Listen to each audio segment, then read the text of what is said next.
पाय रुक्मा काकू कशी जमली आपली पराठी. जबरदस्त दिसून राहिला प्लॉट आपला. हो रे कन्या, मस्त जमला तो या पराठीचा प्लॉट. हो रुक्मा काकू, खर्चही त्यानं तसाच केला ना. अरे पराठी म्हटलं म्हणजे खर्चाचीच बाजू आहे. खर्च करायला लागते तेव्हा कुठे चांगला पराठीचा प्लॉट दिसते. तुम्ही राजा खर्च नाही करत, काही नाही करत. बरं आता रुक्मा काकू कोणता फवारा मारा लागते सांग ना आता मला. आलाव रुक्मा काकू हा फवाऱ्यावर अजून. गण्या, आता तू ही पराठी पात्यावर आहे. लवकर जिल्हे फुलावर सुरू होणार आहे. त्याच्यामुळं गुलाबी बोंडळीपासून आता तुले जरा सावध राहायचं आहे. आता गपलतीत राहू नको. पहिले आता एकरी 4 फेरोमन ट्रॅप लावून दे आणि गुलाबी बोंडळीचे त्याला ल्यूर लावून दे.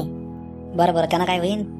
अरे गण्या, त्या फेरोमन ट्रॅपमध्ये गुलाबी बोंडळीचे नर पतंग अटकन. त्याच्यावरून तुला माहीत पडन की आता पतंगाची सुरुवात झाली आहे आणि मादी पतंग अंडे देऊ शकते. त्याच्यामुळं तुला तयारी करायला बरं होईल. बरं रुक्मा काकू, काही शेतकरी कपाशीच्या प्लॉटमध्ये लाईटही लावते ना. हो रे गण्या, पहिले या कपाशीच्या प्लॉटात तू 3-4 लाईट लावून दे. त्या लाईटाखाली पाण्यानं भरलेले टोपले ठेवून दे. त्यानं काय होईल मग काकू. अरे गण्या, सगळ्या अळीचे पतंग हे प्रकाशावर आकर्षित होते. आता गुलाबी बोंडळीचे पतंग जर आले तर ते तू या लाईटाभोवती फिरून फिरून थकून त्या पाण्यात खालच्या टोपल्यात पडून मरून जाईल. आता तुला माहित आहे का, एक गुलाब बोंडळीचं मादी पतंग 30 ते 40 अंडे देते. आता त्या लाईटाभोवती फिरून एक मादी पतंग जर त्या पाण्यात पडून मेली तर तू 30 ते 40 अळ्या तर जागेवरच खतम होते. म्हणजे कमी पैशात तू चांगला आराम होते. असं होय होते काकू, म्हणूनच लोक लाईट लावते. मला हे माहीतच नव्हतं. आणि गणे एक लक्षात ठेव, आता तुझ्या पराठीला फुलोर सुरू होते. जसा फुलोर सुरू झाला का रोज सकाळी एक चक्कर वावरात मार. रोज सकाळी चक्कर जर झाला नाही तर एक दिवसाआड चक्कर मार आणि पिवळे फुलं चेक करत राह.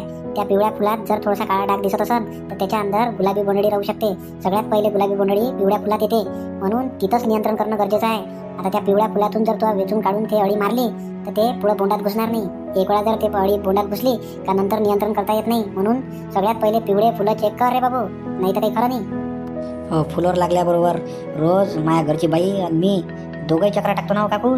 बस यावेळेस तर गुलाबी बोंडळीले काही मान वरच काढून द्यायची. बस आपण तर ठरवलं. शाबास रे पट्ट्या. बस असं सगळ्या पराठीवाल्याने जर केलं, साधे साधे उपाय केले तर आपण गुलाबी बोंडळीला निश्चितच हरवू शकतो.